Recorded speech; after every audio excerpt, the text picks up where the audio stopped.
మాట్లాడాల్సిన నిర్ణయం ఎవరు తీసుకోవాల్సి వచ్చింది? ఈ దేశంలో క్రైస్తవ తరపున ఎదిగినోళ్ళే. మరి అప్పుడు దళితుల నుంచి క్రైస్తవులు ఎదిగిన వాళ్ళు ఎవరు లేరు కదా, ఆస్థాకి ఎదిగిన వాళ్ళు లేరు కదా, భక్తులుగా మిగిలిపోయిండు కానీ ఒక శక్తులుగా ఎదగలేదు కదా. ఈ నలుగురు కూడా గాంధీ శిష్యులే.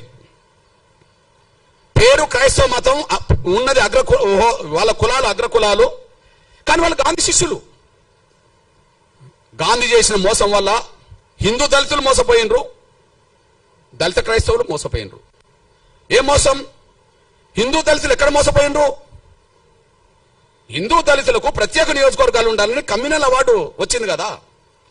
కమ్యూనల్ అవార్డు రద్దు చేయించడం కోసం కదా గాంధీ నిరాదీక్ష చేసింది. ఆయనను బతికించడం కోసం కదా అంబేద్కర్ రాజీపడాల్సి వచ్చింది. అంటే ప్రత్యేక నియోజకవర్గాలు పోయినాయి కదా. ఎస్సీలు నిలబడ్డ నియోజకవర్గాల్లో ఎస్సీలే ఓట్లేసుకొని గెలిపించుకోవాలనేది పోయింది కదా. ఇది పోవడానికి కారణం గాంధీ కదా. అంటే హిందూ దళితులను మోసం చేసింది గాంధీ కదా. హిందూ దళితుల జీవితాలు అడ్డుకున్నది గాంధీ కదా. దళితులు క్రైస్తవ మతం తీసుకుంటే క్రైస్తవ మతం తీసుకున్న దళితులకు ఎస్సీ హోదా అవసరం లేదని చెప్పి మాట్లాడిచ్చింది కూడా అగ్రకులాల క్రైస్తవ పెద్దలతోటే కదా. వీళ్ళు ఈ నలుగురు గాంధీ శిష్యులే కదా. అంటే దళిత క్రైస్తవులకు ఆనాడు మోసం జరగడానికి, దళిత హిందువులకు మోసం చేయడానికి గాంధీ పన్నిన కుట్ర కారణం కదా. ఇది వాస్తవం కదా. ఇది వాస్తవమే కదా. అదే సమయంలో మీ అన్నగా చెప్తున్నా నేను, అంబేద్కర్ అభిప్రాయం మొదటి నుంచి నిర్దిష్టంగా ఉన్నది. అంబేద్కర్ అభిప్రాయం మొదటి, ఆయన హిందూ దళితుడుగానే పాల్గొన్నాడు ప్రతి చోట. ఆయన ఎన్నికలు నిలబడ్డా హిందూ దళితుడుగా నిలబడ్డాడు. రిజర్వేషన్ సీట్ల నుండి ఆయన ఎక్కడైనా హిందూగానే ఉన్నాడు. ఆయన బౌద్ధ మతం తీసుకున్నది ఎప్పుడు?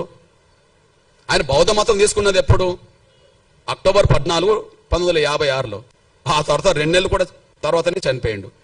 అంటే అంతకు ముందు బౌద్ధ మతం తీసుకోవడానికంటే ముందు, అంటే చనిపోవడానికి 2 నెలల ముందు కూడా ఈయన హిందువే కదా. అంబేద్కర్ హిందువునేగా, అఫీషియల్ గా హిందువునే కదా. ఎస్సీ రిజర్వేషన్ లో హిందూ దళితుడునే చేశాడు. ఎస్సీ నియోజకవర్గంలో హిందూ దళితుడు కాకపోతే అప్పటికి బౌద్ధ మతంలో ఉన్నోళ్ళకు కూడా ఎస్సీ హోదా లేదు కదా.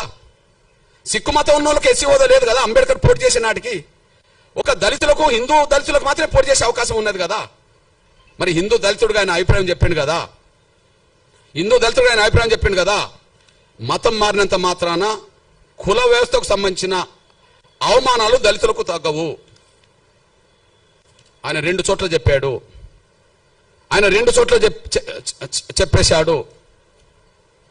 అంబేద్కర్ అభిప్రాయాలు చాలా స్పష్టంగా కనిపించినాయి. లోధియన్ కమిటీ పరిణామాలే కమ్యూనల్ అవార్డు వచ్చింది. ఆ లోధియన్ కమిటీ ముందు ఈయన వాదన చేశాడు. ఆ వాదన ఒకసారి వినిపిస్తా చూడండి. హిందూ మతం నుండి క్రైస్తవంలోకి మారిన వాళ్లకు గుర్తింపు రావచ్చునో రాదో, కానీ సమాజం అతన్ని చూసే చూపులో మాత్రం మార్పు రాదు. గ్రామాల్లో దళిత క్రైస్తవులు ఇప్పటికీ అస్పృశ్యులుగానే పరిగణించబడుతున్నారు. వారికి విడిగా శ్మశానాలు ఉంటాయి. ఇది ఎప్పటి మాట? 1932 కంటే ముందు మాట, కమ్యూనల్ అవార్డు కంటే ముందు మాట. అయితే అప్పుడు కూడా ఇట్లాంటి ఉన్నత వర్గాల క్రైస్తవ లీడర్లు మాకు అవసరం లేదన్నప్పుడు ఆయన డీసెంట్ నోట్ రాస్తాడు.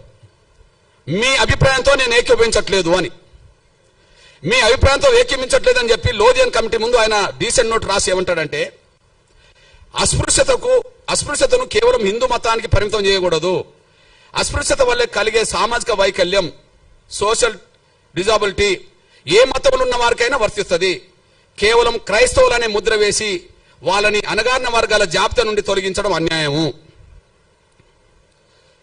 వాళ్ళను అణగారిన వర్గాల జాబితా నుండి తొలగించడం అనేది అన్యాయము. ఇది ఎప్పుడు రాశాడు? ఆర్డర్ రాకముందే రాశాడు. 1950 ఆర్డర్. కానీ ఇది కమ్యూనల్ అవార్డు కంటే ముందు ఆయన డీసెంట్ నోట్ రాశాడు. దళితులు మతం మార్చుకుంటే వాళ్ళ ఎస్సీ హోదా రద్దు చేస్తామని మాట్లాడడం అనేది అది న్యాయం కాదు, అది మంచిది కాదని చెప్పి ఆయన స్పష్టం చేశాడు. అంతేకాకుండా చాలా సందర్భాల్లో ఆయన మాట్లాడాడు. రాజ్యాంగ సభలో కూడా మాట్లాడాడు. దళితులు ఏ మతం పుచ్చుకున్నా వాళ్ళు దళితులుగానే పరిగణించబడుతున్నారు. దానికి కారణం ఈ దేశ కుల వ్యవస్థ డామినేట్ చేస్తున్నది. ఈ దేశ కుల వ్యవస్థ ముందు మత విశ్వాసాలు కూడా వెనుకబడిపోతున్నాయి. మళ్ళీ చెప్తున్నా, ఈ దేశ కుల వ్యవస్థ ముందు మత విశ్వాసాలు కూడా వెనుకబడిపోతున్నాయి. మత విశ్వాసాల కంటే కుల వ్యవస్థకు ఉండబడే దాని మీదనే ఎక్కువ ప్రాధాన్యత ఉన్నది. కాబట్టి దళితులు ఏ మతం పుచ్చుకున్నా వాళ్ళు దళితులుగానే ఉంటారని చెప్పి ఆయన స్పష్టం చేశాడు. అంతేకాకుండా మీ అన్నగా ఒక విషయం గుర్తు చేస్తున్నా నేను. షోలాపూర్ సభలో ఎప్పుడు పెట్టినంటే 1937లో పెట్టిండు. మతం మారడం వల్ల ఆత్మగౌరవం వస్తుందని ఆశించి చివరికి అటు ఆత్మగౌరవం దక్కక ఇటు లౌకికవాద రిజర్వేషన్ కోల్పోయి దళిత క్రైస్తవులు 2 పడవల మీద ప్రయాణం చేస్తున్నారని ఆయన అభివర్ణించారు. ఇటు హక్కులు పోయినాయి, ఇటు గౌరవం పోయింది. హక్కులు పోయినాయి, అటు గౌరవం పోయింది. దళిత క్రైస్తవులైనంత మాత్రాన ఉన్నత వర్గాల క్రైస్తవులో పెట్టే సమాధుల కాడ వీళ్ళని పెడతారా? గౌరవం లేదు, అందులో మారిందని చెప్పి హక్కులు పోయినాయి. రెండిటికి చెడిపోయిండ్రు అని చెప్పి, రెండిటికి నష్టపోయిందని చెప్పి డాక్టర్ బాబాసాహెబ్ అంబేద్కర్ మాట్లాడిండు. ఇప్పుడు మీ అన్నగా చెప్తున్నా, మీకు లేటెస్ట్ ఉదాహరణ చెప్తున్నా. 100 ఏళ్ల క్రితం క్రైస్తవ వ్యవస్థ మీద 100 ఏళ్ల క్రితం ఉన్నత వర్గాల ప్రభావం ఉన్నది. వాళ్ళు ప్రచారకులు, వీళ్ళు భక్తులు.